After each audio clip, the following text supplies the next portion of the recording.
시간이 되었으므로 기도로 예배로 나아가겠습니다. 사랑의 하나님, 오늘도 주님의 이름으로 우리 브릿지 공동체가 다 함께 예배의 자리로 모이게 해주심을 감사합니다. 주님, 올 한 해를 돌아볼 때 감사한 것들이 정말 많습니다. 그러나 그 어떤 무엇을 다 합치더라도 예수 그리스도의 보혈만큼 감사하고 귀한 것이 없음을 이 시간 고백합니다. 주님, 우리가 나눔과 섬김으로 이 감사함을 더 풍족하게 할 수 있도록 주님 도와주시옵소서. 이 시간 주님께 우리의 신령과 진정으로 예배를 드리기 원합니다. 예배의 시종을 주님께 맡깁니다. 감사를 드리며 예수님 이름으로 기도드립니다. 이제는 사도신경으로 우리의 신앙을 고백하겠습니다. 전능하사 천지를 만드신 하나님 아버지를 내가 믿사오며 그 외아들 우리 주 예수 그리스도를 믿사오니 이는 성령으로 잉태하사 동정녀 마리아에게 나시고 본디오 빌라도에게 고난을 받으사 십자가에 못 박혀 죽으시고 장사한 지 사흘 만에 죽은 자 가운데서 다시 살아나시며 하늘에 오르사 전능하신 하나님 우편에 앉아 계시다가 저리로서 산자와 죽은 자를 심판하러 오시리라.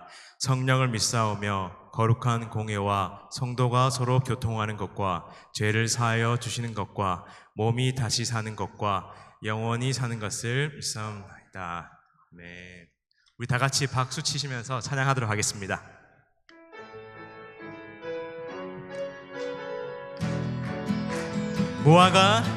무화과 나무 잎이 마르고 포도 열매가 없으며 감람나무 열매 그치고 논밭에 식물이 없어도 우리의 양떼가 없으며 외양간 송아지 없어도 난 여호와로 즐거워하리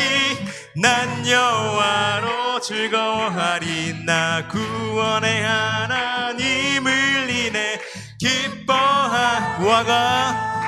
무화과 나무 잎이 마르고 포도 열매가 없으며 감람나무 열매 그치고 논밭에 식물이 없어도 우리의 양떼가 없으며 외양간 송아지 없어도 난 여호와로 즐거워하리 나 구원의 하나님을 인해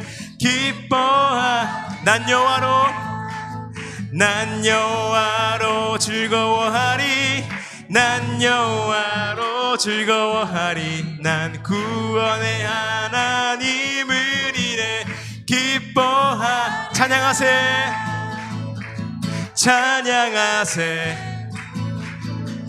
찬양하세 왕께 소리 높여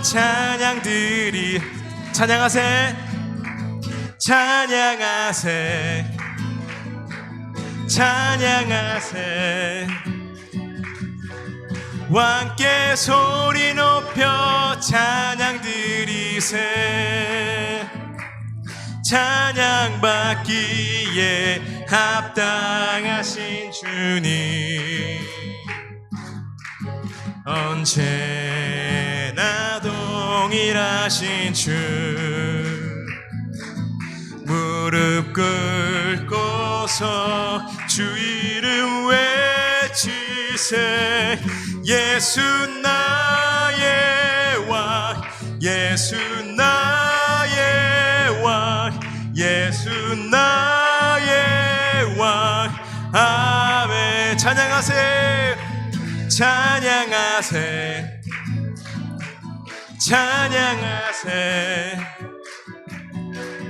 왕께 소리 높여 찬양 드리세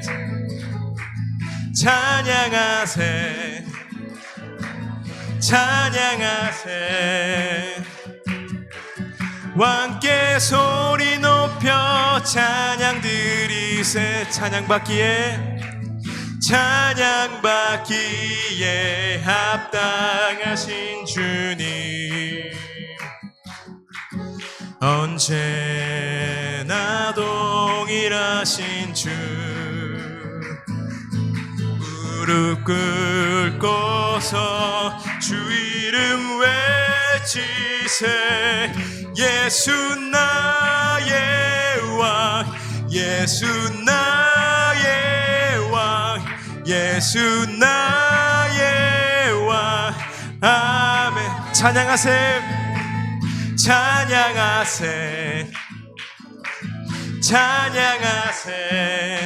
왕께, 왕께 소리 높여 찬양 드리세. 찬양하세, 찬양하세, 찬양하세. 왕께 소리 높여 찬양 드리세. 찬양받기에, 찬양받기에 합당하신 주님. 언제나 동일하신 주. 무릎 꿇고서, 무릎 꿇고서 주 이름 외치세. 예수 나의 왕, 예수 나의 왕, 예수 나의 왕. 아멘. 아멘. 우리의 왕 되신 예수님께 박수로 영광 올려드리겠습니다. 아멘.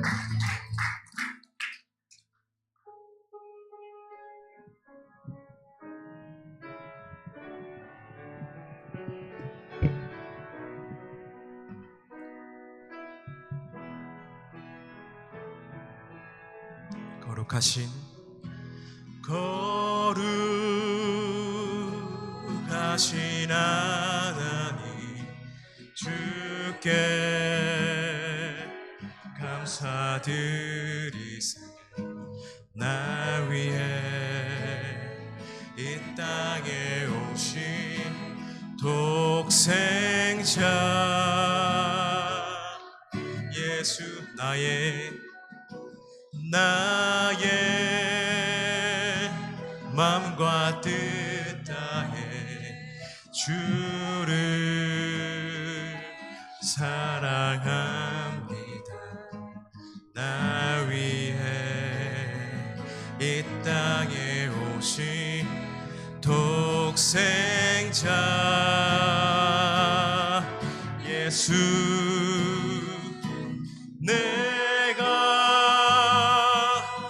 약할 때 강함 주고,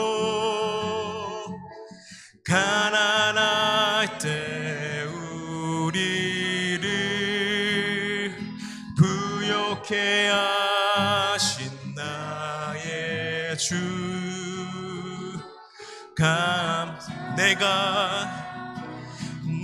내가 약할 때 강함 주고, 가난할 때 우리를 부욕해 하신 나의 주.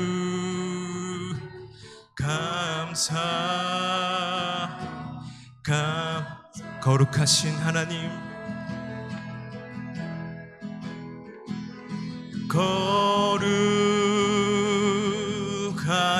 하나님, 주께 감사드리세. 나 위해 이 땅에 오신 독생자 예수. 나의 마음과 뜻 다해 주를 사랑합니다.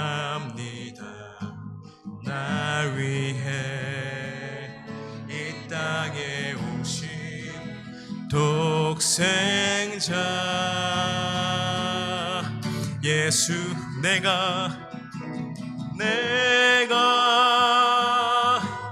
약할 때 강함 주고, 가난할 때 우리를 부욕해 하신 나 나의 주가 내가 약할 때 내가 약할 때 강함 주고 가난할 때 우리를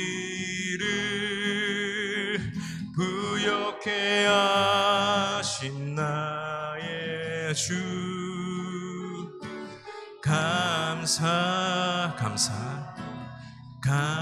감사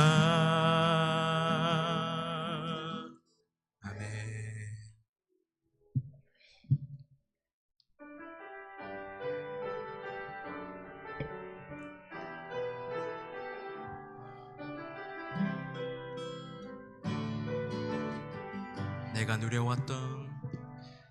내가 누려왔던 모든 것들이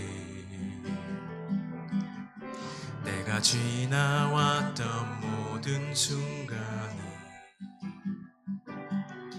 내가 걸어왔던 모든 순간이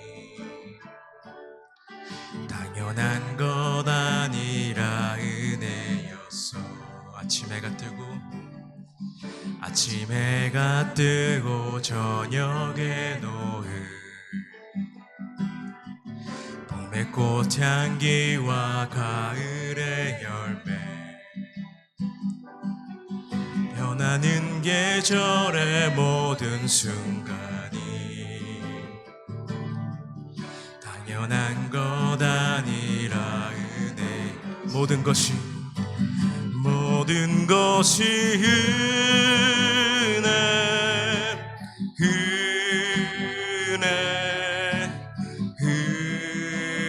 은혜 한없는 은혜 내 삶에 당연한 것 하나도 없었던 것은 모든 것이 은혜여서 내가 누려왔던 모든 것들이 내가 지나왔던 모든 시간이 내가 걸어왔던 모든 순간이 당연한 거다. 모든 것이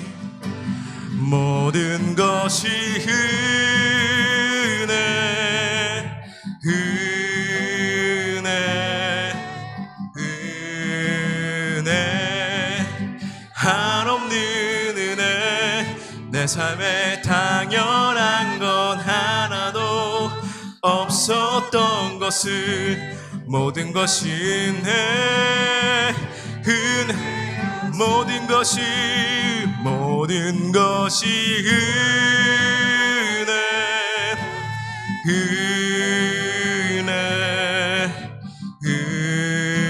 은혜 한없는 은혜 내 삶에 당연한 것 하나도 없었던 것을 모든 것이 은혜 우리 목소리 높여 모든 것이 은혜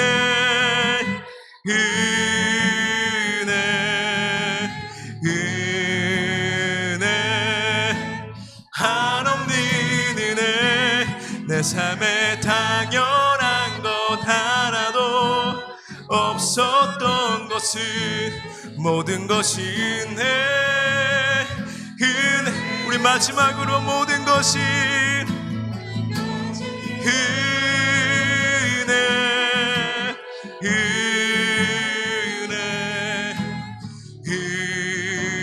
은혜 한없는 은혜 내 삶에 당연한 것 하나도 없었던 것을 모든 것이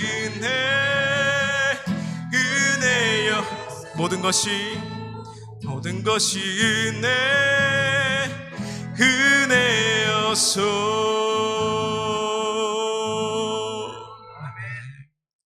이 시간 전일남 장로님께서 예배를 위해서 기도해 주시겠습니다.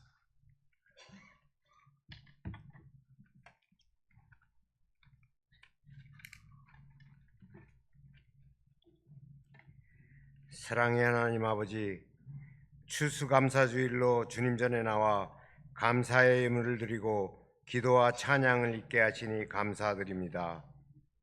결실의 계절이 우리에게 주는 교훈을 알게 하시며 스치고 지나는 세월 속에서 하나님 나라의 열매를 바라게 하시며 곡식단만 추수할 것이 아니라 예정하신 알곡신자들을 추수하는 일꾼으로 우리들을 세워주시옵소서. 허락하신 풍요로움으로 가난한 이웃들과 나눌 줄 아는 마음도 허락하여 주시옵소서. 사랑의 주님, 입술로는 하나님을 찬송하면서도 육신의 삶에 매여 주님의 이름을 헛되이 부르며 죄악과 허물 속에서 이기적인 삶을 살다 오늘 이 자리에 나왔습니다. 이처럼 부족한 저이지만 주님의 보혈로 깨끗이 씻어주시고 공유를 베풀어 주셔서 머리 숙여 기도하는 저희의 기도를 들어주시옵소서. 심령이 가난한 자는 복이 있나니 천국이 그들의 것이며 라고 말씀하신 것처럼 항상 저희의 마음이 늘 가난하여 항상 낮은 곳을 향해 베풀며 사랑하며 살아가길 간절히 원합니다.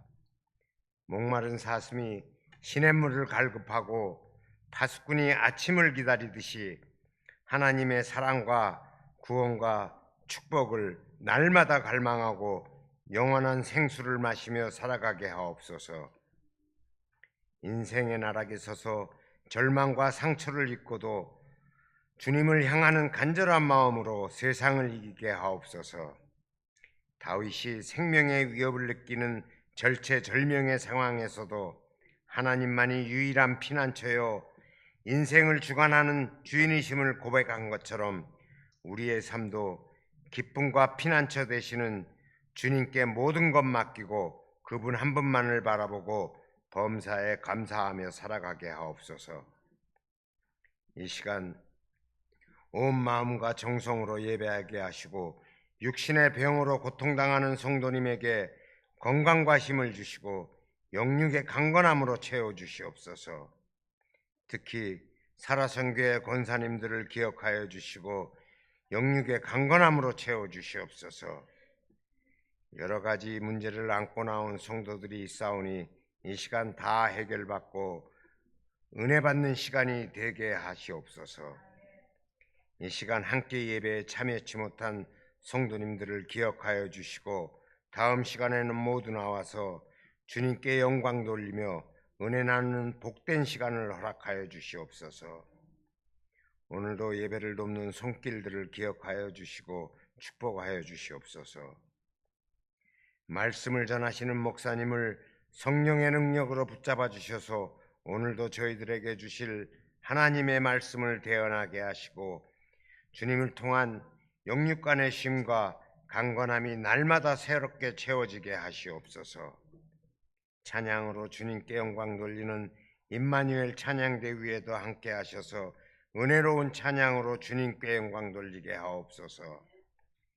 예배의 시종을 성령 하나님께 의탁하오며 거룩하신 예수 그리스도의 이름으로 기도드립니다. 아멘.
귀한 찬양 감사드립니다. 오늘 우리에게 주시는 하나님의 말씀 데살로니가전서 5장 16절부터 18절까지입니다.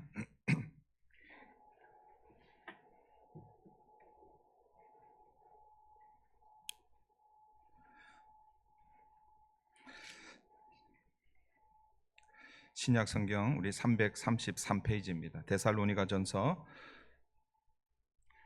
5장 16절부터 18절까지 우리 한 목소리로 봉독하도록 하겠습니다. 다 같이 봉독합니다. 항상 기뻐하라, 쉬지 말고 기도하라, 범사에 감사하라. 이것이 그리스도 예수 안에서 너희를 향하신 하나님의 뜻이니라. 아멘.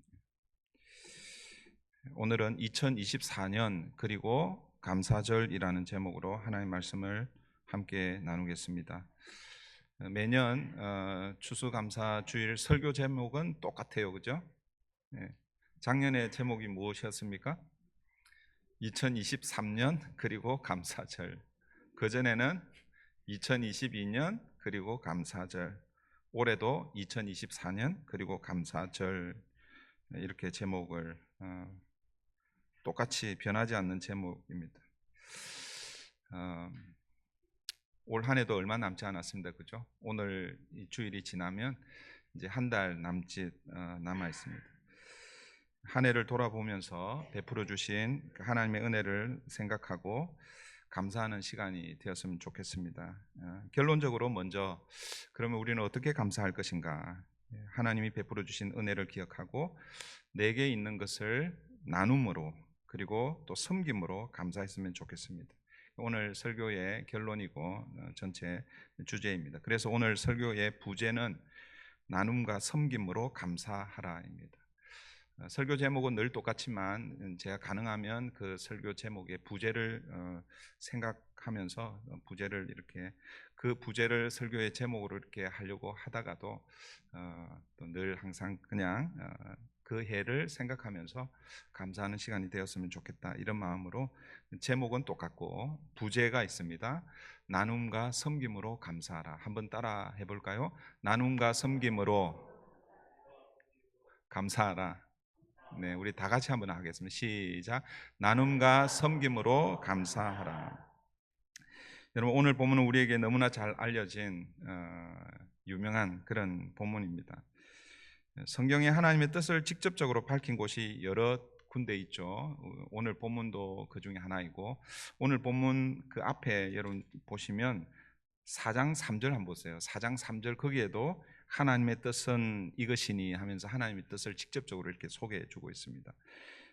여러분 신앙생활 하면서 가장 궁금한 게 나를 향한 하나님의 뜻이 무엇인가, 이런 것들이 여러분 궁금하잖아요, 그죠?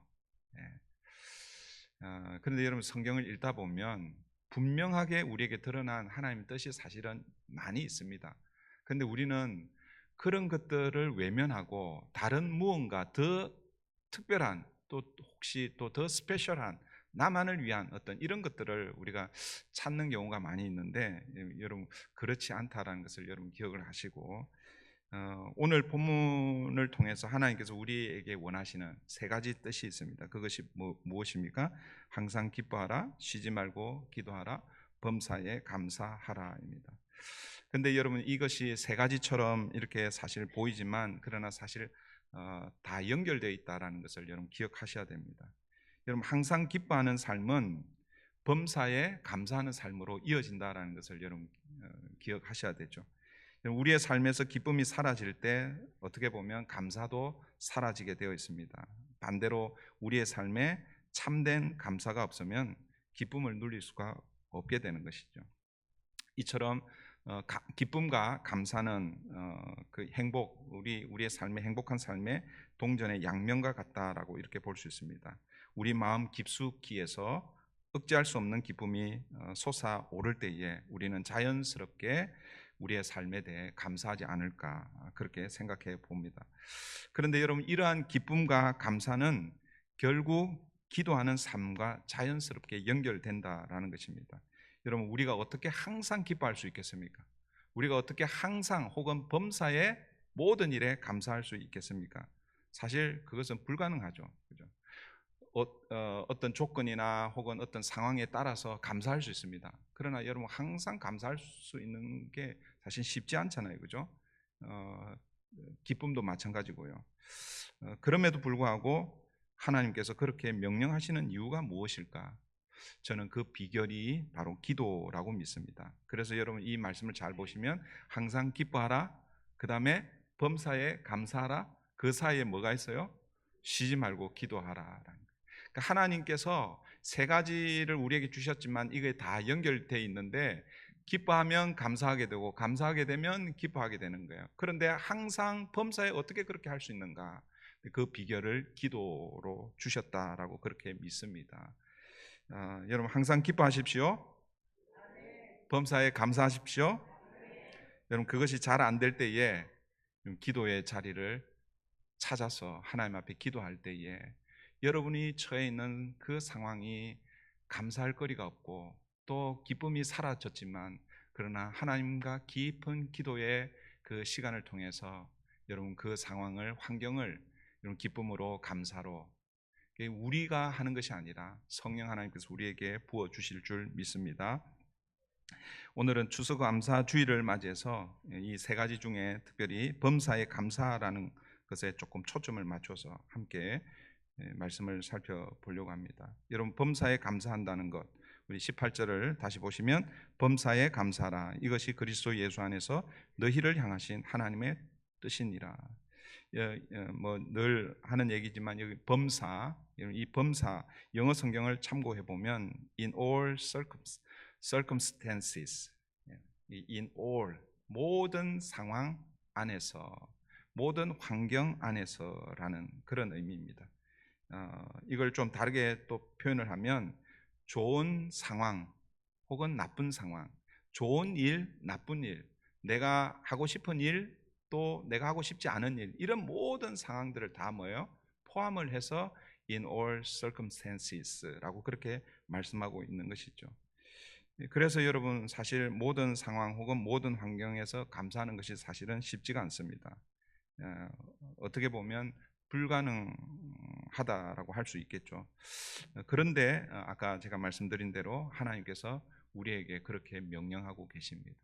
어렵고 힘들지만 기도의 자리에서 가능하다라는 것이죠.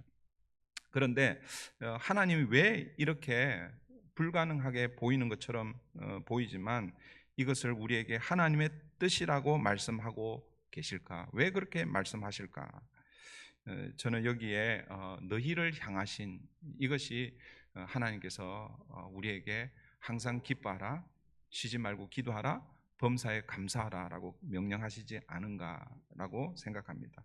여러분 여기서 너희를 향하신이라고 할 때 이 향하신을 헬라어로는 에이스라는 그 단어인데요. 이게 무엇을 향해서 혹은 무엇을 위하여라는 그런 의미가 있습니다. 그러니까 우리 성경은 너희를 향하여, 너희를 향하신이라고 이렇게 번역하고 있지만 이걸 또 다르게 번역하면 너희를 위하여라고 이렇게 번역할 수 있다라는 것이죠. 그러니까 여러분 범사에 감사하는 것이 우리가 하나님께 감사하는 것인데 결국 그것이 누구를 위한 감사라는 것입니까? 감사를 누구에게 드리는 거예요? 하나님께 드리는 거잖아요, 그죠? 그런데 하나님께 드리는 그 감사가 누구를 위한 것이라는 것입니까? 우리를 위한 것이다라는 것입니다. 그러니까 여러분 우리가 하나님께 감사하면 그 감사를 통해서 누가 유익을 얻는다는 것입니까? 우리가 유익을 얻는다라는 것입니다. 그래서 하나님은요 우리에게 범사에 감사하라라고 그렇게 말씀하시는 것입니다. 우리가 범사에 감사할 때 어떤 유익이 있을까? 뭐 여러 유익이 있겠죠. 그런데 오늘 이 본문을 쓰고 있는 이 데살로니가 교회와 사도 바울 관계를 우리가 통해서 살펴보면 여러분 우리가 사도행전을 우리가 함께 강해를 하고 또 말씀을 묵상할 때 이 데살로니가 교회는요 사도 바울의 2차 전도 여행 때 세워진 교회입니다. 원래 2차 전도 여행에 그 사도 바울이 가고 싶었던 곳이 어디라고 그랬어요? 에베소, 소아시아 지역입니다. 그런데 하나님께서 막으시죠. 성령이 막으십니다. 그리고 무시아에서 마케도냐 사람들이 손짓하며 이리로 건너오라라는 그 환상을 보고 사도 바울이 마케도냐로 그렇게 이제 가게 되죠. 거기서 처음 만나는 도시가 성이 빌립보 성이었어요. 근데 빌립보에서 복음을 전하고 여러분 아시는 대로 누구예요? 누구를 만납니까? 자주색 옷감 장사 루디아를 만나잖아요, 그죠? 그 루디아가 사실은 빌립보 교회에 가장 중요한 역할을 했던 여인 중에 한 사람입니다. 그런데 사도 바울이 빌립보에서 복음을 전하고 그렇게 하는 중에 또 한 사건이 일어나죠. 귀신 들린 여인을 고쳐주는 사건이 있습니다. 그런데 문제는 그 귀신 들린 여인을 데리고 소위 말해서 장사하던 사람들이 있었는데 그 일을 하지 못하게 되자 사도 바울과 일행들을 감옥에 가두게 되죠. 그때 그 사건 여러분들 잘 아실 거예요. 그런데 하나님의 은혜로 옥문이 열리고 그 간수가 또 구원을 받는 그런 은혜. 그 사건이 끝나고 나서 계속해서 디아스포라 유대인들이 사도 바울을 박해하고 더 이상 복음을 전하지 못하게 하니까 빌립보 지역을 떠납니다. 그렇게 해서 간 곳이 어디라는 거예요? 데살로니가예요. 데살로니가. 그런데 데살로니가에 왔는데 또 유대인들이 거기를 따라와서 못하게 하는 거예요. 그래서 여러분 데살로니가에서는 복음을 얼마 전했냐면 한 3주간 정도밖에 전하지 않았습니다. 그런데 여러분 그곳에 복음을 듣고 교회가 세워지는 거예요. 사실은 놀라운 일이죠. 여러분 어떤 지역에 가서 그 복음을 전했는데 3주 만에 교회가 생겨났다? 이 쉬운 일이 아닙니다. 여러분 그 사도 바울이 그렇게 또 박해로 인해서 다시 또 그 지역을 떠나죠. 그래서 간 곳이 베레아고 그리고 베레아에서 다시 또 그 밑에 지방 아가야 지방 그 고린도로 그렇게 내려가는 것을 보게 됩니다. 여러분 오늘 본문을 받고 있는 이 데살로니가 교회는 사실 사도 바울이 한 3주 정도 전했지만 교회가 세워지고 또 아름다운 소문이 그렇게 들리는 그런 교회였습니다. 여러분 좋은 상황이 아니었어요. 그럼에도 불구하고 날로 성장하는 소식을 듣고 사도 바울이 그 소식을 듣고 큰 기쁨과 감사로 쓴 서신이 바로 이 데살로니가 전서라는 것이죠. 그런데 여러분 이 편지를 쓸 때 사도 바울도 사실은 여의치가 않죠. 계속해서 복음 전하는 것 때문에 박해를 받고 핍박을 받고 환난 가운데 있었습니다. 궁핍과 그런 가운데 그런데 데살로니가에서 좋은 소식이 들리는 거예요. 그래서 편지를 쓰고 있습니다. 여러분 데살로니가전서 3장 9절을 한번 보십시오. 여러분 두 장을 넘기면 9절에 나오죠. 9절을 한번 보십시오. 우리가 우리 하나님 앞에서 너희로 말미암아 모든 기쁨으로 기뻐하니.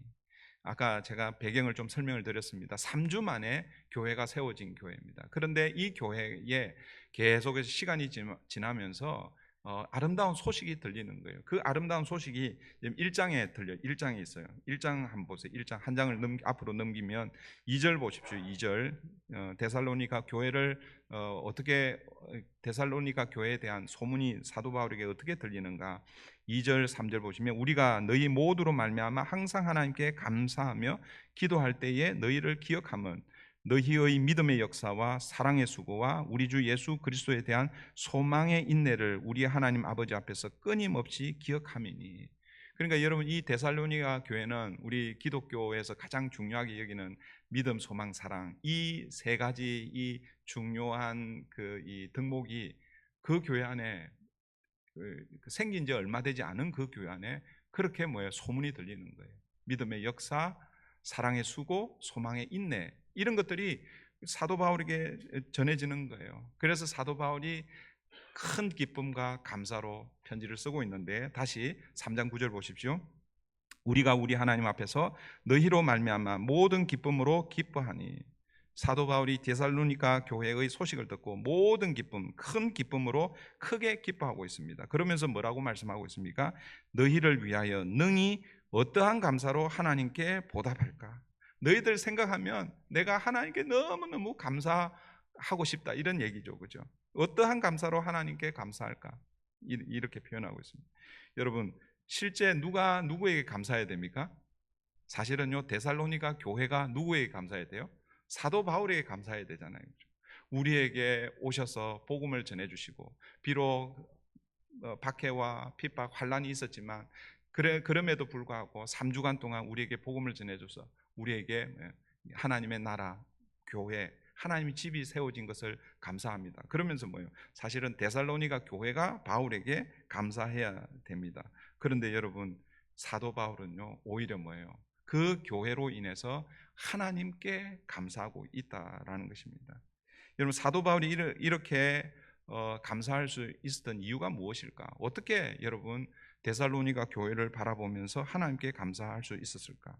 여러분, 사도 바울은요, 데살로니가 교회가 자기의 수고와 헌신으로 시작되었지만 그러나 그 모든 것이 하나님의 은혜로 되었다는 것을 알고 있었기 때문에, 그래서 뭐예요? 그 교회의 좋은 소식을 들으며 기뻐하고 감사할 수 있었던 것입니다.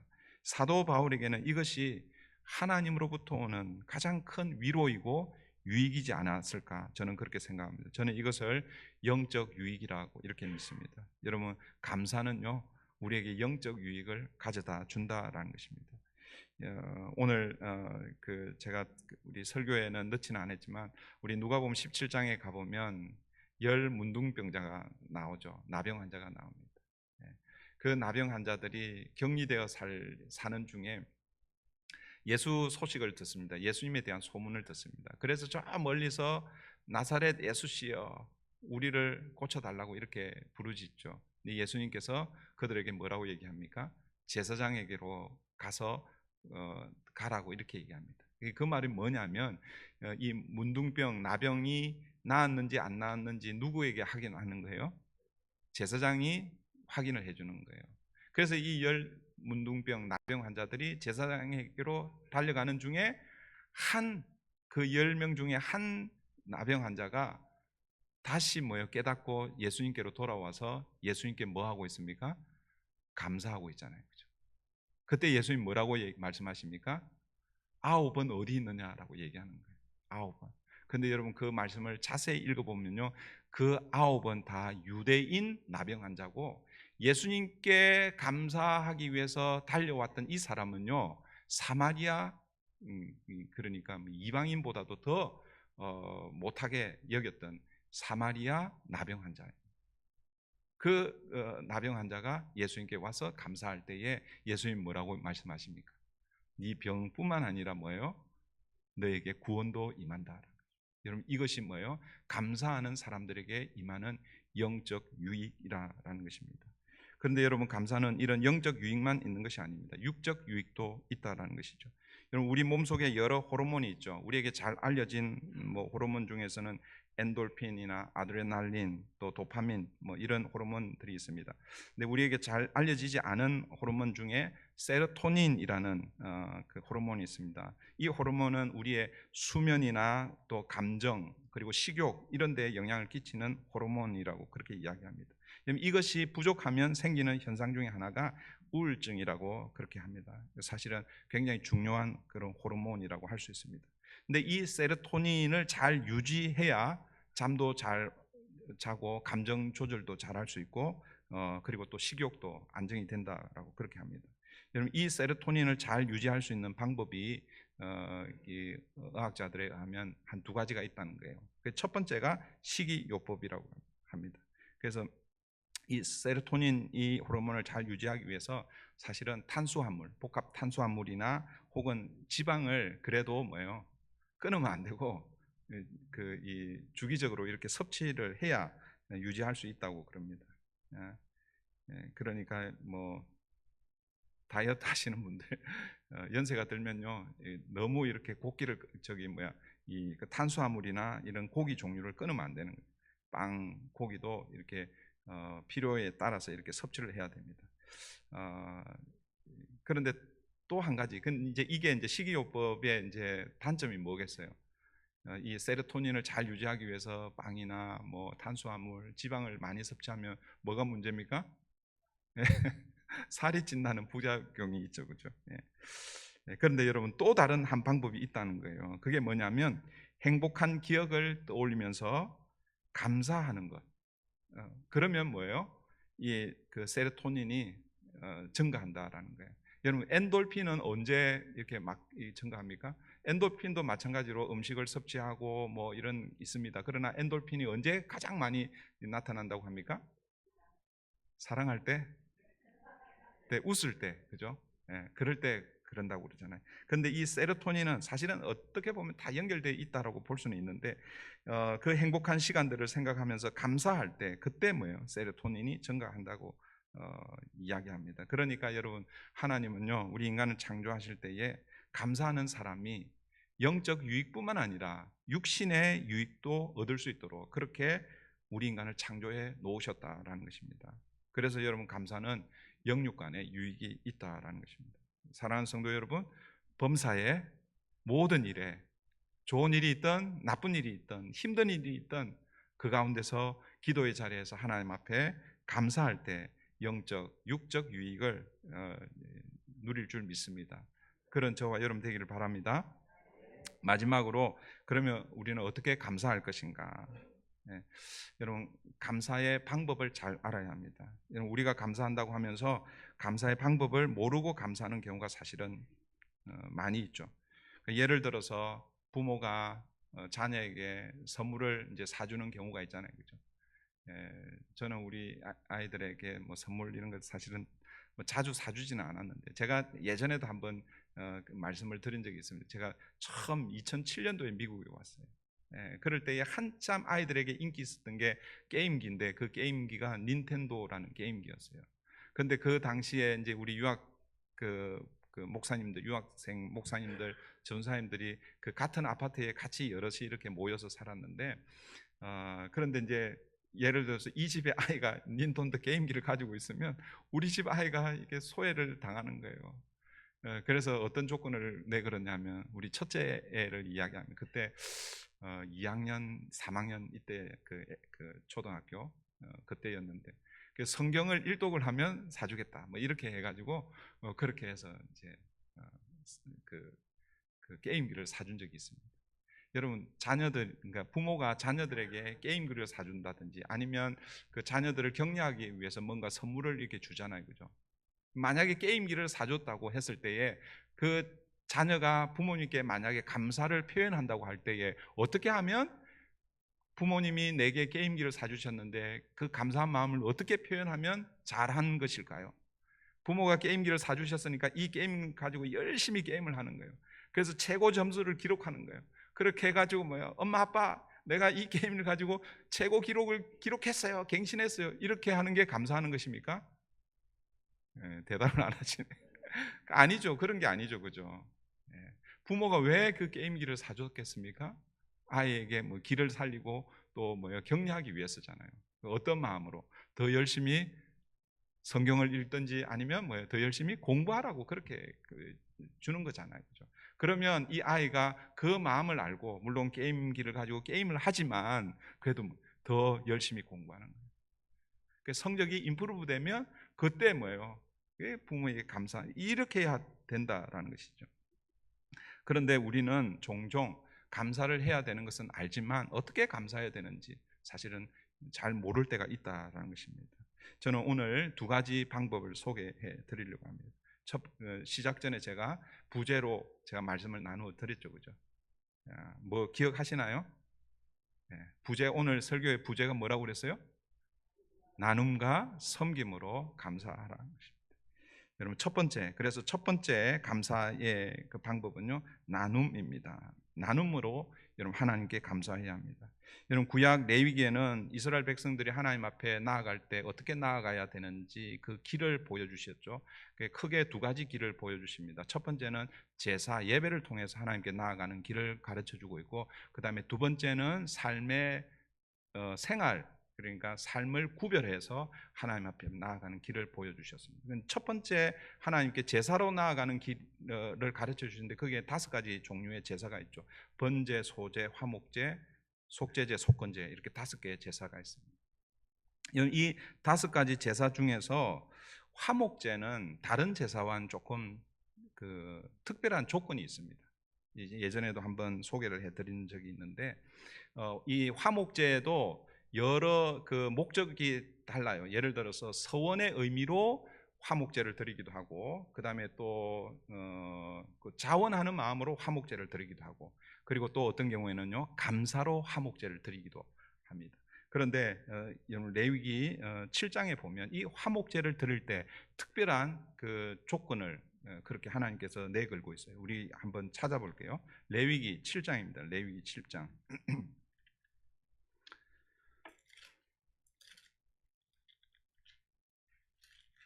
레위기 7장을 한번 보십시오. 11절부터 한번 보시면 제목이, 여러분 제가 가지고 있는 성경의 제목이 이렇게 달려 있습니다. 화목 제물을 드리는 규례라고 이렇게 나와 있어요. 11절부터 우리 구약 154페이지입니다. 11절부터 보시면 여호와께 드릴 화목 제물의 규례는 이러하니라. 만일 그것을 감사함으로 드리려면, 그러니까 화목제 중에서 감사제로 드릴 경우를 이제 소개하고 있습니다. 기름 섞은 무교병과 기름 바른 무교전병과 고운 가루에 기름 섞어 구운 과자를 그 감사 제물과 함께 드리고, 감사 제물, 희생 제물, 짐승을 드리는데 이런 것과 함께 이렇게 드리라는 거예요. 또 13절, 또 유교병을 화목제의 감사 제물과 함께 그 예물로 드리되, 14절, 그 전체의 예물 중에서 하나씩 여호와께 거제로 드리고 그것을 화목제의 피를 뿌린 제사장들에게로 돌릴지니라. 그 다음에 이제 중요한 그 규례가 소개가 되고 있습니다. 같이 한번 읽어볼게요. 시작. 감사함으로 드리는 화목 제물의 고기는 드리는 그날에 먹을 것이요 조금이라도 이튿날 아침까지 두지 말 것이니라. 여러분, 이게 화목제를 드리는데 특별히 감사의 의미로 화목제를 드릴 때는 반드시 지켜야 하는 것이 뭐냐면, 그날 드린 그 고기는 뭐예요? 그날 다 먹어야 된다는 거예요. 원래 이 5가지 종류 중에서 하나님 앞에 제사를 드릴 때 제사를 드리는 사람이 제물을 먹는 경우는 없습니다. 하나님께 완전히 다 태워드리든지 아니면 그중 일부는 제사장과 레위 지파를 위해서 구분을 하든지, 그러나 제사를 드리는 그 사람은 먹을 수가 없습니다. 그런데 유일하게 제사를 드린 사람이 먹을 수 있는 제사가 있는데 그게 뭐냐면 화목제라는 거예요. 화목제. 그런데 화목제는 하나님께서 이 조건을 내걸었는데, 화목제 중에서 여러분 그 16절 한번 보세요. 16절 보시면, 그러나 그의 예물의 제물이 서원이나 자원하는 것이면, 화목제를 드리는데 그 화목제의 내용이 서원으로 혹은 자원으로 드리는 것이면 어떻게 하라는 거예요? 그 제물을 드린 날에 먹을 것이요 그 남은 것은 이튿날에도 먹되. 그러니까 서원의 의미로, 자원하는 의미로 드리는 화목제는 그날 먹었는데 남았어요. 그러면 그 이튿날에도 먹을 수 있어요. 그리고 또 어떻게 하는가? 17절 한번 보세요. 그 제물의 고기가 셋째 날까지 남았으면 어떻게 하라는 거예요? 불사를 지니. 그러니까 셋째 날까지 남아 있으면 불사르면 돼요. 그러면 그 화목제의 제사가 아무 상관이 없어요. 유효하게 드려지는 거예요. 그런데 유일하게 화목제를 드리는데 감사의 의미로 드릴 때는요, 15절 다시 보십시오. 15절. 감사함으로 드리는 제물의 고기는 드리는 그날에 먹을 것이요 조금이라도 이튿날 아침까지 두지 말 것이니라. 그 다음 날까지 두면 어떻게 되는가? 여러분 18절 한번 보세요. 18절. 만일 그 화목 제물의 고기를 셋째 날에 조금이라도 먹으면, 이거는 이제 아까 16절에 해당되는 것이지만 그 제사는 기쁘게 받아들여지지 않을 것이라. 드린 자에게도 예물답게 되지 못하고 도리어 가증한 것이 될 것이며 그것을 먹는 자는 그 죄를 짊어지리라. 요 18절은 그 서원 자원의 의미로 얘기하지만 똑같아요. 그 감사로 드리는 그날에 다 먹어야 되는데 만약에 그날 다 먹지 못했어요. 이튿날 고기가 남았어요.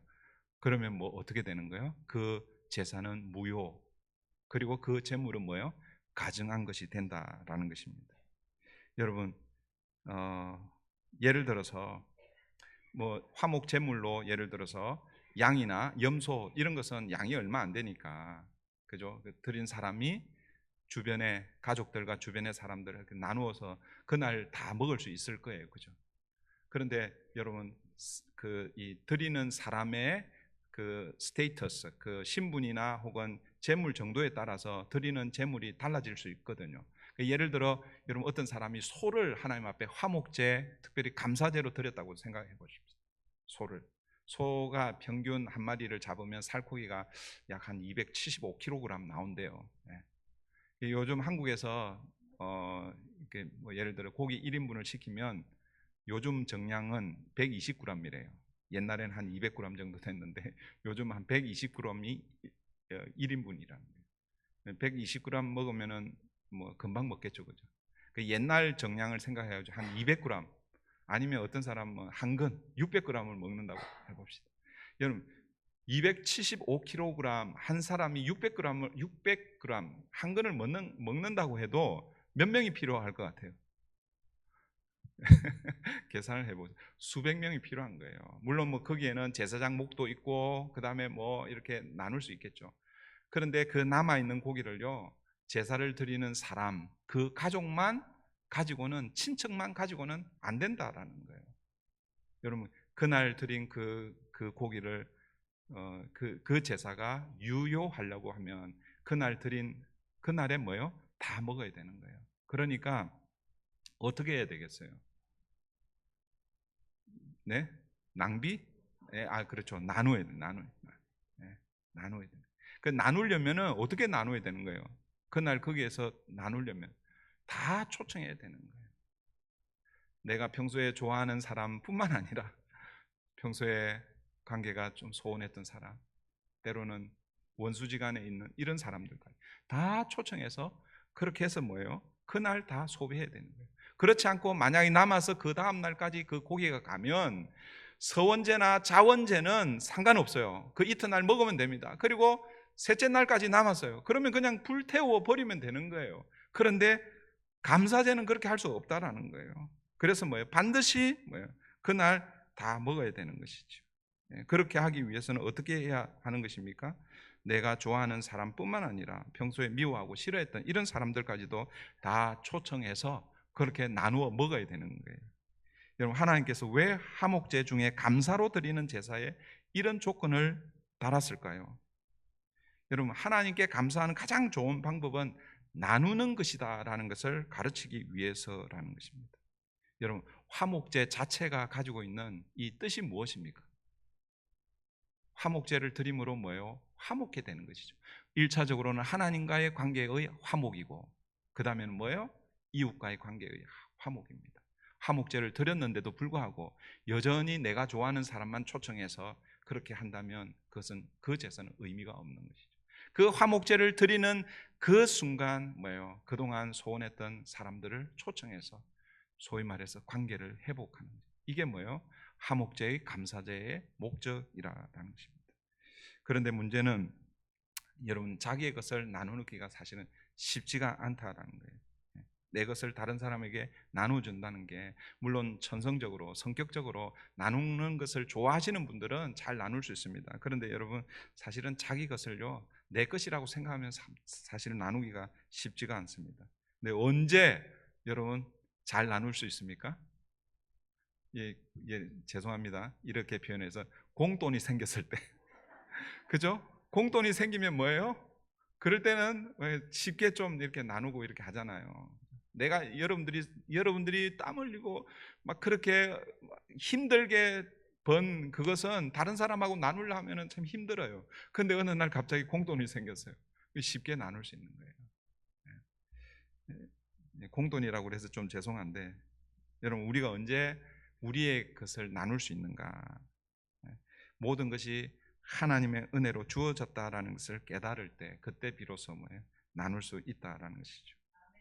사랑하는 성도 여러분, 세상 사람들은요 한 달 동안 열심히 땀 흘려서 그래서 받는 게 그게 그들의 월급이죠, 그죠?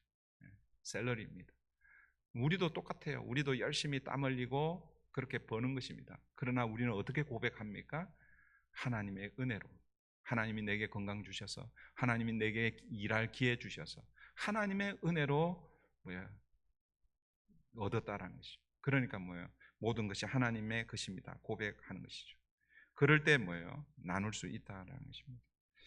사랑하는 성도 여러분, 우리에게 있는 모든 것이요 하나님으로부터 왔다는 사실을 여러분 기억하십시오. 심지어 우리의 생명도 마찬가지죠. 가만히 생각해 보면 세상에 가장 중요한 것들은 다 하나님께서 거저 주신 거예요. 여러분 마시는 물, 요즘은 다 물을 사서 먹지만 옛날에는 다 그 물 하나님이 주신 거죠. 우리가 마시는 공기 하나님 주신 거예요.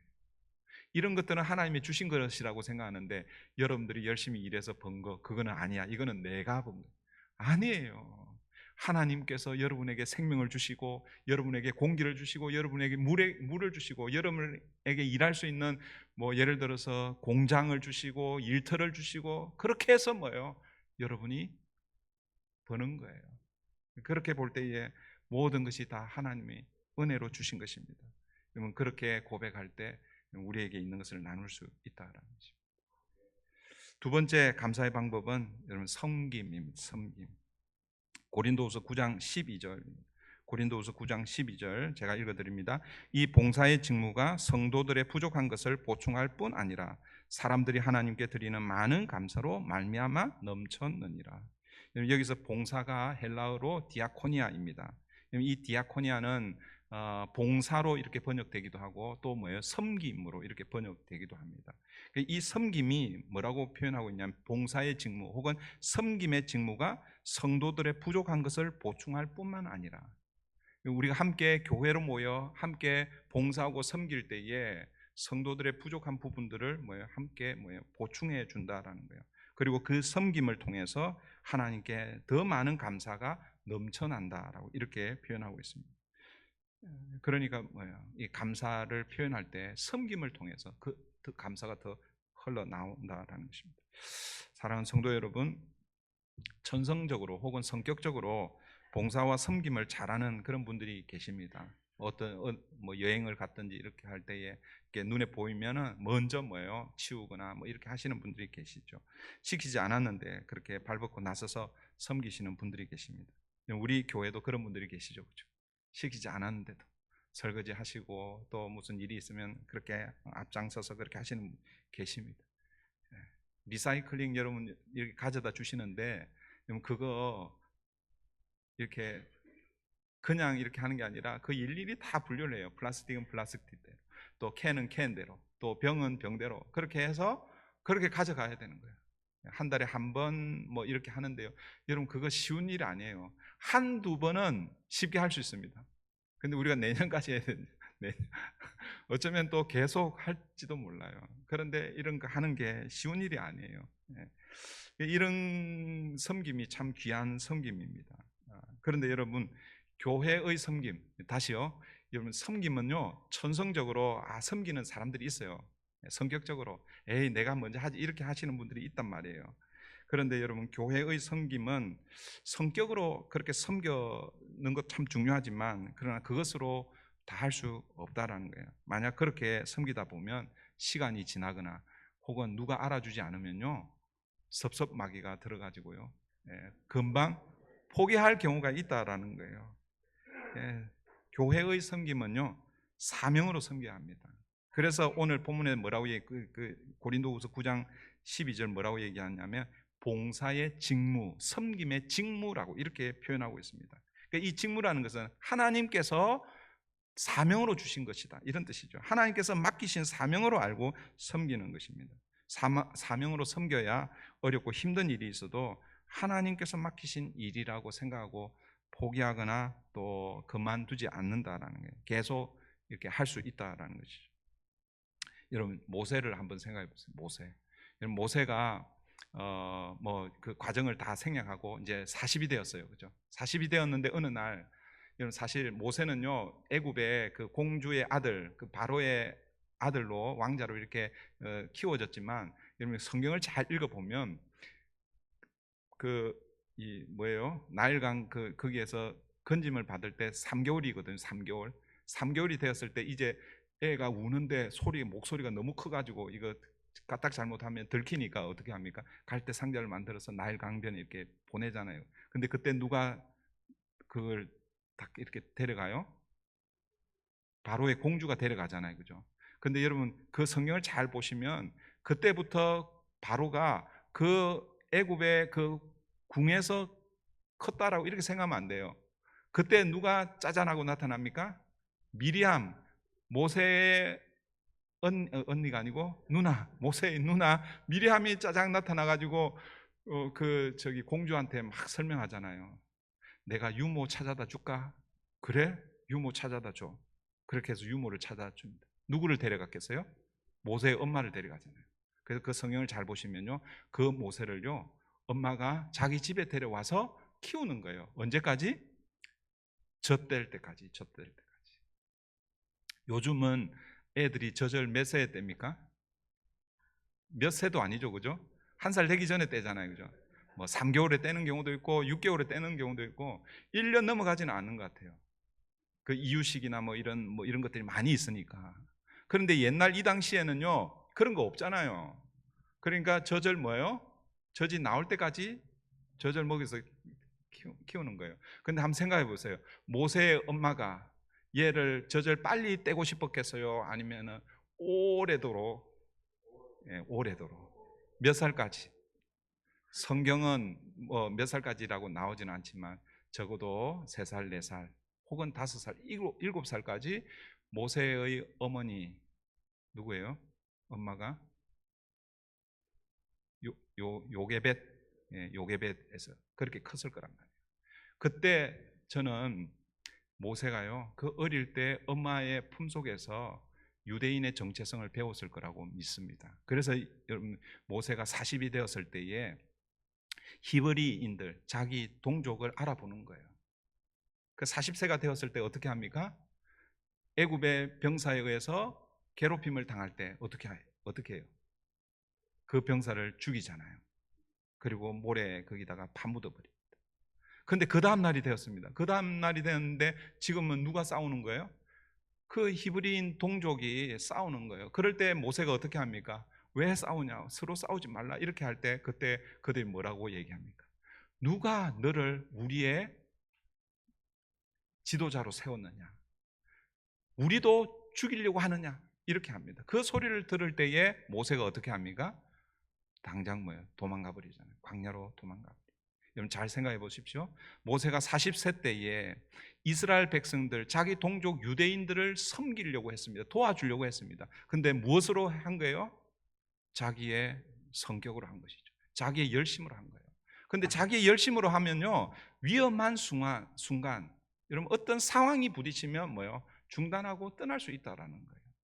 그렇게 해서 뭐 시간이 또 40년이 지났어요. 80이 되었어요. 이제는 아무것도 할 수 없다라고 생각하는 그때에 누가 찾아오시는 것입니까? 하나님 찾아오시는 거예요. 그게 출애굽기 3장이죠. 물론 이제 출애굽기 3장에서 바로 모세가 대답은 하지 않습니다. 3장, 4장, 5장까지 갈 때 우여곡절이 있죠. 그런데 뭐예요? 모세가 하나님의 부르심을 깨닫고 어떻게 합니까? 다시 애굽으로 가서 애굽의 백성들을 이끌어내잖아요.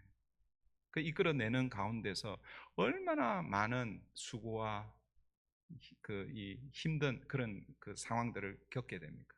그렇게 해서 출애굽해서 홍해 바다 앞에 딱 섰는데 이스라엘 백성들이 원망하고 불평하고 홍해 바다를 건너서 지나갑니다. 광야에 내몰렸을 때 물이 없다고 원망하고 먹을 것이 없다고 원망하고 길이 험하다고 원망하고 만약에 여러분 40년 전에 모세였다면 어떻게 했겠어요? 당장 그만뒀을 것입니다. 그런데 여러분 오히려 힘은 더 빠지고 더 능력은 40년 전과 비교해 보면 능력은 더 없어 보이는데 그럼에도 불구하고 모세가 마지막까지 그의 사명을 완수할 수 있었던 이유는 무엇입니까? 자기의 그 직무를 하나님께서 부르신 사명으로 부르신 것을 깨달았기 때문에 마지막까지 포기하지 않고 그 일을 감당했다라는 것입니다. 그러므로 여러분 이 섬김은요 사명으로 해야 되는 것입니다. 여러분 죄송한 얘기인데 제가 이렇게 사역을 하다가 뭐 우리 교회 성도님들 100% 저를 다 만족할 수 없잖아요, 그죠? 한 65% 정도 만족하면 그걸로 그냥 감사할 뿐이죠. 아니 51% 과반수가 넘어요. 근데 만약에 49% 분들이 저에 대해서 이러쿵저러쿵 혹은 뭐 이렇게 될 때에 만약에 제가 감정적으로 혹은 제 열심으로 하면 그럼 내가 뭐 그러면서 그냥 그만둘 수 있겠죠. 그런데 뭐예요? 그렇게 할 수 없다라는 거예요. 여러분들의 가지고 있는 그 직분도 마찬가지라는 거예요. 장로의 직분, 권사와 집사와 여러분 가지고 있는 목자, 목녀의 그 직분 여러분의 열심으로 하면 어느 시점에 가면 임계점에 도달하면 그냥 놓고 포기하는 거예요. 근데 우리는요, 어떻게 해야 된다는 거예요? 사명을 해야 되는 거예요. 죄송합니다. 목사가 이렇게 여러분들에게 말씀을 드려서 그럼에도 불구하고 여러분 사명으로 감당하시면 좋겠습니다. 힘들 때 여러분 오셔서 얘기하세요. 그러면 그 짐을 좀 덜어드리고 그래서 같이 또 짐을 지고 그렇게 했으면 좋겠어요. 이제 말씀을 맺습니다. 오늘은요 1년에 한 번 있는 추수감사 주일이잖아요. 그렇죠? 예. 사실은 1년 내내 우리가 감사해야 되는데 우리 인생이요 사실은 이 감사를 잘 잊어버리는, 그래서 뭐요 한 날을 정해놓고 추수감사 주일이라고 해놓고 그렇게 해서 뭐요 그때를 기점으로 하나님의 베풀어 주신 그 은혜가 무엇인지를 돌아보고 그렇게 하라고, 그렇게 아마 추수감사 주일 우리에게 주어져 있지 않은가. 여러분 오늘 우리 함께 살펴보았던 이 말씀, 하나님이 우리를 향하신 뜻이 무엇인가? 항상 기뻐하라, 쉬지 말고 기도하라, 범사에 감사하라. 세 가지지만 뭐요 다 뭐 연결되어 있다 그랬죠. 특별히 오늘은 그 중에 범사에 감사하라는 것, 이것이 여러분 하나님의 뜻이라는 것을 기억하고, 좋은 상황이나 좋은 환경 또 뭐 모든 것이 다 조건이 이렇게 맞추어졌을 때 감사하는 것이 아니라 나쁜 상황이나 나쁜 환경, 감사할 조건이 하나라도 없는 그럼에도 불구하고 모든 일에 감사하는 저와 여러분 되기를 바랍니다. 그리고 그 감사에 표현되어야 된다고요? 나눔과 섬김으로 표현되어야 합니다. 여러분 나눔과 섬김으로 감사할 때 결국 그 감사가 누구를 위한 감사입니까?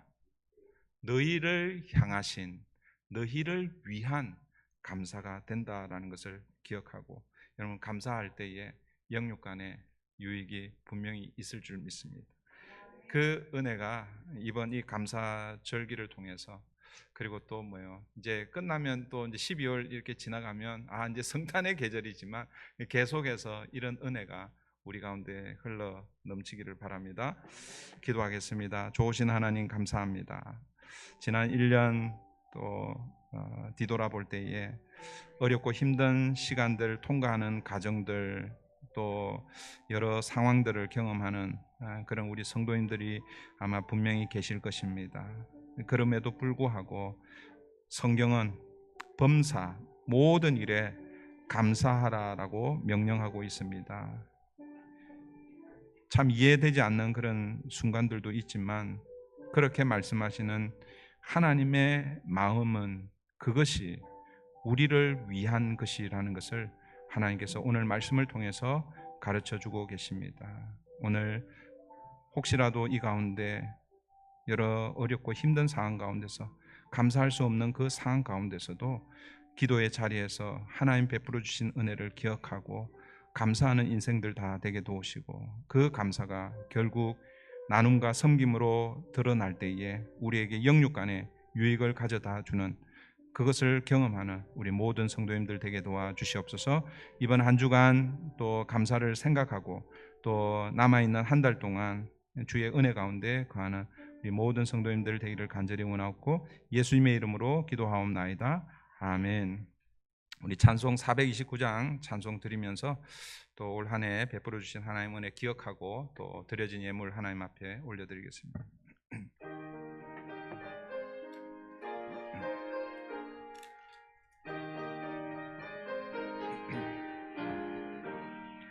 세상 모든 풍파 너를 흔들어 약한 마음 낙심하게 될 때에 내려주신 주의 복을 세워라. 주의 크신 복을 내가 알리라. 받은 복을 세어 보아라. 크신 복을 내가 알리라. 받은 복을 세어 보아라. 주의 크신 복을 내가 알리라. 세상 근심 걱정 너를 누르고 십자가를 등에 지고 나갈 때 주가 내게 주신 복을 세워라. 두려움 없이 항상 찬송하리라. 받은 복을 세어 보아라.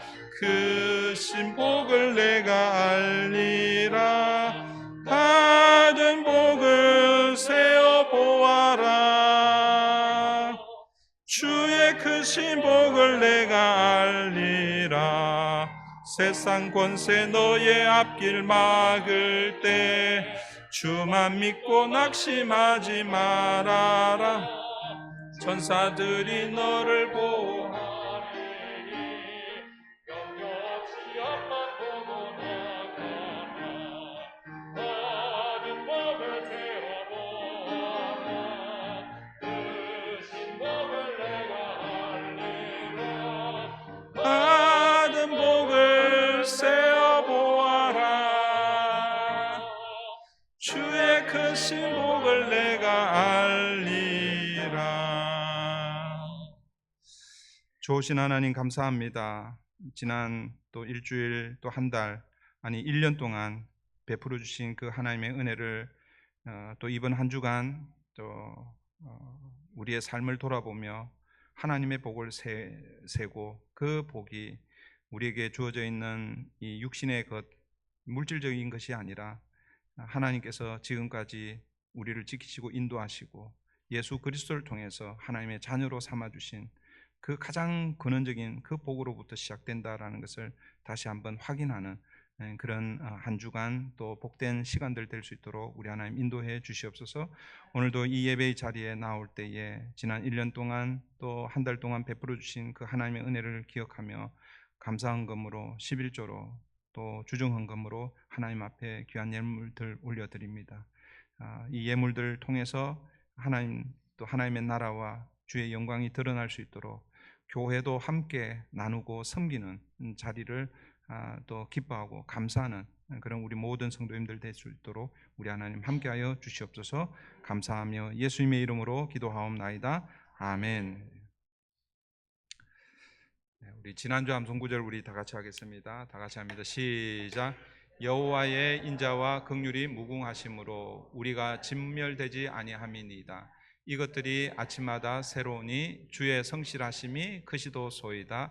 예레미야애가 3장 22절 23절 다 같이 합니다. 시작. 여호와의 인자와 긍휼이 무궁하심으로 우리가 진멸되지 아니하니이다. 이것들이 아침마다 새로우니 주의 성실하심이 크시도소이다. 예레미야애가 3장 22절 23절 말씀. 이번 주 암송 구절입니다. 다 같이 합니다. 시작. 하나님은 사람이 아니시니 거짓말을 하지 않으시고 인생이 아니시니 후회가 없으시도다. 어찌 그 말씀하신 바를 행하지 않으시며 하신 말씀을 실행하지 않으시랴. 민수기 23장 19절 말씀입니다. 네, 우리 광고는 여러분 주보를 참조하시고요. 이번 주간이 이제 땡스기빙 브레이크 주간입니다. 그래서 우리 수요일 날 있는 요한계시록 강해도 이번 한 주간 좀 쉬기로 했고, 또 캠퍼스 전도도 학생들이 다 방학이기 때문에 이번 한 주간 쉬기로 했습니다. 그래서 여러분 기억해 주시고, 캠퍼스 전도는 다음 주가 마지막 주간입니다. 이제 그 끝나고 나면 이제 그 기말고사 그리고 이제 브레이크로 들어가기 때문에, 그래서 다음 주가 마지막입니다. 여러분들 그러니까 이번 주 말고 다음 주 좀 기억해 주시고, 또 여러분 격려해 주셔도 됩니다. 격려해 주시고요. 해주시고, 그 다음에 이번 주 우리 그 새벽 예배는 그 목요일하고 금요일은 쉬기로 그렇게 했습니다. 그래서 작년에 또 쉬었는데요. 그래서 화요일, 수요일까지는 정상적으로 하고 목요일, 금요일 쉬고, 그 다음에 토요일 날 그렇게 새벽 예배 그렇게 하는 걸 여러분 기억해 주시고, 목요일, 금요일은 여러분 개인적으로 매일 성경을 가지고 그렇게 묵상하시고, 또 개인적으로 묵상하신 내용이 있으면 우리 카톡 그 날마다 주님과 그 방에 이렇게 올려주셔서 같이 은혜를 나눠주시면 좋을 것 같습니다. 오늘은 여러분 선교의 마지막 모임입니다. 그래서 그 우리 그 조금 지난주에 좀 미리 좀 광고를 드렸어야 되는데, 지난주 우리 예수 찬양 잔치 거기에 그쪽에 이렇게 너무 신경이 많이 가가지고 제가 광고하고 하는 걸 좀 제가 놓쳤는데, 그 우리 선교회별로 오늘 여러분 총회해 주시고, 가능하면 총회를 해주시고, 혹시 뭐 안 되면 여러분들 선교회가 따로 모여서 이제 우리 교회에서는 다 목장 모임을 해야 되니까 따로 모여서 그렇게 해주시면은 감사하겠습니다. 우리 다음 주는 교회 창립 42주년 기념주일로 그렇게 지킵니다. 여러분, 교회 생일입니다. 우리 1982년 12월 5일 날 그때 이제 기념일로 그렇게 지키는데, 그 주간에 있는 주일을 우리가 함께 합니다. 그래서 다음 주는 우리 12월 1일이 첫째 주일이라서 그때 우리 하고, 한 몸 된 공동체 확인하는 또 성찬식을 우리 같이 하려고 그럽니다. 그래서 기억해 주시고 함께 해 주시면 감사하겠습니다. 아울러서 대림절이 다음 주부터 시작이 되고요. 오늘 오랜만에 우리 예배에 참여하신 우리 노한천 집사님, 어머님 이렇게 케어하시느라고, 그 전에 우리 일부 예배가 있을 때는 일부 예배 오셔서 그리고 이제 또 그 집에 가셔서 어머니 케어하고 이러시는데, 우리 일부 예배가 이제 통합되면서 사실은 오랜만에 이제 이렇게 예배에 참여하셨는데, 우리 일어서시면 같이 반영하도록 하겠습니다.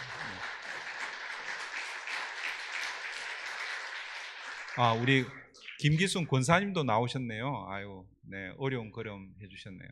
네, 아유, 권사님 나중에 우리 사라선교회 우리 권사님하고 같이 또 인사하고 했으면 좋겠습니다.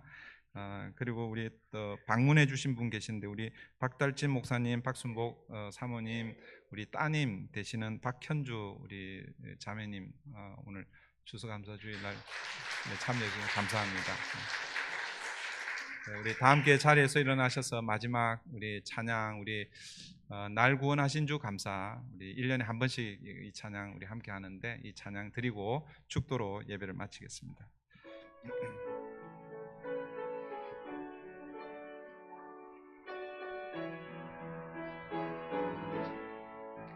날 구원하신 주 감사, 모든 것 주심 감사, 지난 추억이 내 감사, 주 내 곁에 계시네. 향기로운 봄철에 감사, 외로운 가을날 감사, 사라진 눈물도 감사, 나의 영혼 평안해 응답하신 기도 감사, 거절하신 것 감사, 헤쳐나온 풍랑 감사, 모든 것 채우시네. 아픔과 기쁨도 감사, 절망 중 위로 감사, 측량 못할 은혜 감사, 크신 사랑 감사해. 길가에 장미꽃 감사, 장미꽃 가시 감사, 따스한 가정 희망 주신 것 감사, 기쁨과 슬픔도 감사, 하늘 평안을 감사, 내일의 희망을 감사, 영원토록 감사해. 이제는 우리의 구주가 되시는 예수 그리스도의 은혜와 하나님 아버지의 그 크신 사랑과 성령 하나님의 감화 감동 교통하심이 지난 1년을 돌아보며 주신 복을 세워보며 늘 감사하며 나누고 섬기기로 살기로 다짐하는 사랑하는 성도들과 그 가정과 일터 위에, 우리 자녀들과 브릿지 교회 위에, 오늘도 복음을 들고 수고하시는 선교사님들과 그 선교 현장 위에 이제로부터 영원토록 함께 하시기를 간절히 축원하옵나이다. 아멘.